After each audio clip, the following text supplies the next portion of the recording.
Bem, pessoal, vamos para mais um problema. Agora o problema 13, é o 23, desculpa, do capítulo 15. Ele diz, na figura 1531, vamos dar uma olhada na figura 1531. É essa figura aqui, ó, que você tem uma mola na esquerda, uma mola na direita, acoplada a uma massa Mzinho.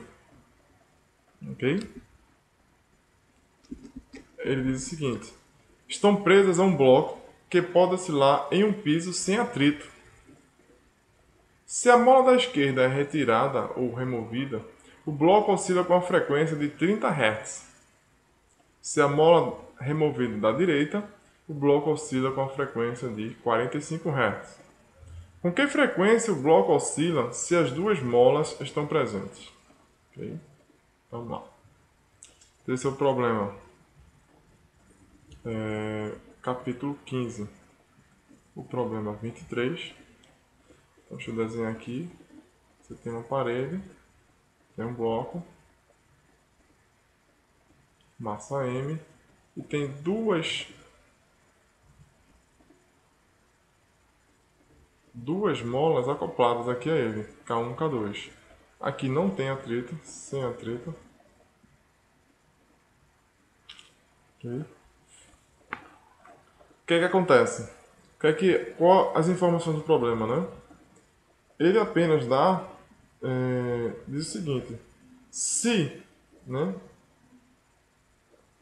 você pegar e retirar, né, sem a mola 1, se você retirar essa mola da esquerda, a frequência de oscilação desse objeto aqui, que eu vou chamar de F2, porque só ficar com a constante K2, vai ser igual a 30 Hz. Porém, se você, sem a mola, que é a mola 1, né? Sem a mola 1, sem a mola 2, você vai ter a frequência F1 de 45 Hz. Ok? Frequência F1 de 45 Hz. O que é que acontece? Para a gente começar esse problema, a gente precisa avaliar qual é a equação que eu vou usar. Em geral, você usa a segunda lei de Newton, né? Que tem forças associadas, uma indicação é a segunda lei de Newton, né? Equação do movimento. Então vamos lá. Então ele diz que a força resultante é a massa vezes a aceleração resultante. Mas note que só tem forças elásticas atuando nesse objeto. Obviamente que tem o peso e tem a normal, mas que estão se cancelando aqui. Portanto, o movimento oscilatório na horizontal, e é o que me interessa. Ok? Não estou interessado no movimento vertical, até porque não tem. Então eu posso olhar para esse desenho aqui e vou traçar um eixo de referência, eixo X. Vou supor que inicialmente meu bloco está na posição x0 igual a zero. E eu vou deslocá-la um pouquinho para a direita. Ok? Quando eu fizer isso, né, vai ter as forças elásticas vão estar para a esquerda. Por quê? Porque quando esse bloco comprimir essa mola, ela vai reagir de forma para cá. E quando distender essa mola, ele vai reagir de forma para cá. Então o que vai acontecer? A força resultante vai dar menos K1 x1 menos K2 x2 igual. A força resultante vai estar na direção e sentido delas, então menos massa vezes aceleração resultante. Chama de A. Note que x1 é igual a x2. O deslocamento é igual. Ok? Então o que acontece? Eu vou chamar aqui, definir isso de x, deslocamento x. Então, cortando esse menos e substituindo o x aqui, você vai ficar com K1 mais K2 vezes x vai ser igual a m vezes A. Se você supor que você pegou inicialmente e trouxe o seu bloco para a esquerda e deu um deslocamento não mais positivo, né, como a gente fez aqui, mas deu um deslocamento negativo, o que é que acontece? O que é que vai diferenciar? Né? Vai diferenciar que essa força vai estar para a direita, que ele vem para cá, essa está comprimida, vai empurrar para lá, e essa está distendida, vai puxar para cá. e a força resultante está para cá. Ou seja, a única coisa que vai alterar é que não tem esses sinais de menos aqui, portanto vai dar a mesma equação. Então, você vai ficar com K1 mais K2, x é igual a m vezes A. De forma geral, a equação do movimento, né? A equação de movimento fica de que forma? K1 mais K2, que multiplica a posição, é igual a massa vezes a aceleração. Novamente, aqui é constante. A posição é proporcional à aceleração. Ok? Bem, a única diferença que eu destaco do movimento harmônico simples aqui é que não tem um sinal de menos, né, proporcional com negativo. Por que aconteceu isso? Porque você tem duas molas aqui. Se tivesse uma mola só, aí apareceria um sinal de menos aqui. Se fosse uma constante K1, por exemplo, aparecia um menos aqui. Ou K2, né? Aparecia um menos aqui. Ok? E aí a posição seria proporcional a menos aceleração. Movimento restaurador, né? E a força seria restauradora. Bem, o que é que acontece? Né? Vou chamar essa equação aqui equação 1. Ok? Vou usar o fato que o movimento é harmônico, então é x máximo, o x não é x de t, né? É x máximo cosseno de ômega t mais uma fase. Ok? Se você pegar isso aqui e derivar duas vezes x de t com relação a t, você vai obter a segunda derivada, que é a aceleração, x máximo ao quadrado, ômega quadrado, cosseno de ômega t mais a fase. Colocando, jogando aqui dentro, esses dois resultados. Ok? Você vai ficar com o seguinte. K1 mais K2, que multiplica x máximo cosseno de ômega t mais a fase, tem que ser igual a menos x máximo ômega ao quadrado cosseno de ômega t mais a fase inicial. Vai cancelar isso aqui, o x máximo, e você fica com a relação aqui.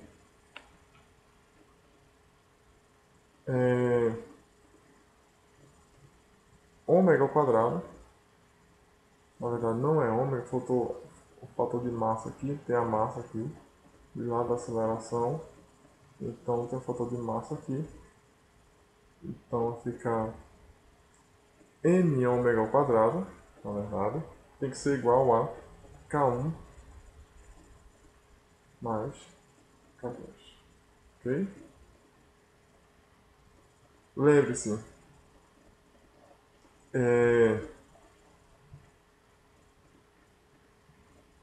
esse sinal de menos aqui, né, você está jogando aqui, na verdade, é um valor negativo, porém esse valor aqui é positivo. Se o deslocamento for positivo, aqui é positivo, vai cancelar, se cancelar positivo. Se esse for negativo, esse é negativo. Então você tem que jogar o valor positivo aqui da aceleração. Não é um movimento harmônico simples, propriamente dito, mas esse sinal então é positivo, tá? Então é menos aqui porque eu usei a equação do movimento harmônico simples. Porém, se você olhar para cima, a equação do movimento não tem o menos. Então, não teria esse menos aqui. Ok? Então, a equação do movimento é essa aqui. Você fica com isso aqui. E aí você tem o seguinte. O objetivo da gente é calcular a frequência, ou seja, a frequência já está aqui, frequência angular, mas eu quero linear. Então, ômega vai ser a raiz de K1 mais K2 sobre N, isso tudo na raiz. De maneira que ômega é 2πf, então a frequência vai ser 1 sobre 2π, frequência linear, raiz de K1 mais K2 sobre N. Essa é a sua frequência de oscilação do seu sistema. Aí você diz, poxa, mas eu não tenho o valor de K1 e não tenho o valor de K2. Então como é que eu sei o valor da frequência? Ok? Só que é o seguinte, a gente tem a relação de F2 e tem F1. Ou seja, que circunstância é isso? Quando eu fizer K1 igual a zero, vai ficar só a frequência, vai assumir o valor F2. Se você fizer K2 igual a zero, F1. Ok? Então, de maneira que você pode escrever, substituindo os valores, né, que F2, né, F2 vai ser 1 sobre 2π, raiz de K2 sobre N. Ok? Meu objetivo é encontrar o K2, mas eu tenho N e tenho F2. Ok? Na verdade não tem um M, mas o M vai se cancelar, né? Lá na frente a gente vai ver isso. Então eu tenho que elevar ao quadrado, então fica F2 ao quadrado, 2π ao quadrado, vezes M, isso aqui é o K2. Se fosse fazer K1, então daria K1, seria F1 ao quadrado, mesma conta, 2π ao quadrado, vezes M. Basta trocar o índice 2 pelo índice 1. Ok? Bem, lembrando que a frequência F2 e a frequência F1 eu conheço. Ok?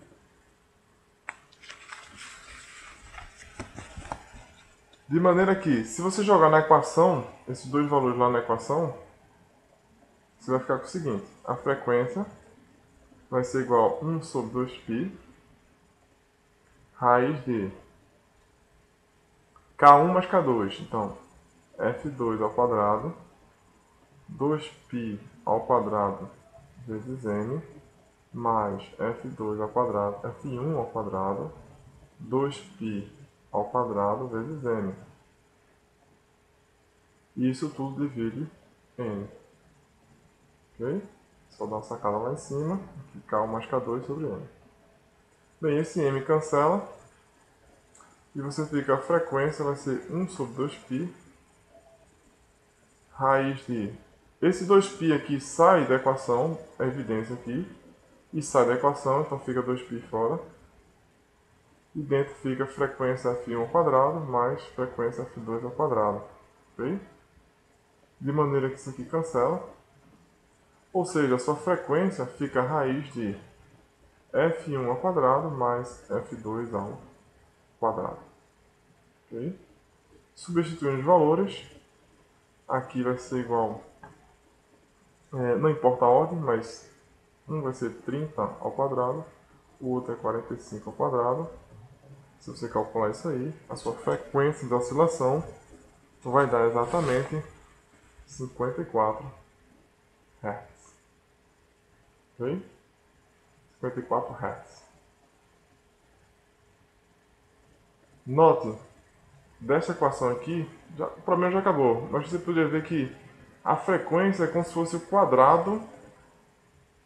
Se você supôs que a sua frequência fosse um vetor, seria o quadrado das componentes, né? Ou seja, se eu tivesse um eixo de frequência F1, um eixo de frequência F2, e se eu tivesse a frequência F fosse um vetor F1, F2, então o módulo do seu vetor frequência seria a soma, a raiz da soma aos quadrados dos catetos, né? Ou seja, seria o módulo de F. Então a sua frequência F seria o módulo do vetor F, né? Ok? Lembrando, o problema já acabou aqui. Isso aqui é só uma questão de visualização, né? Então, sua resposta é a frequência 54 Hz. Ok? Bem, pessoal, até a próxima. Continue acessando www.fisicabasica1234.blogspot.com.br e também nossa fanpage, curta a nossa fanpage, Física Básica 1234, e a gente se vê na próxima. Até mais.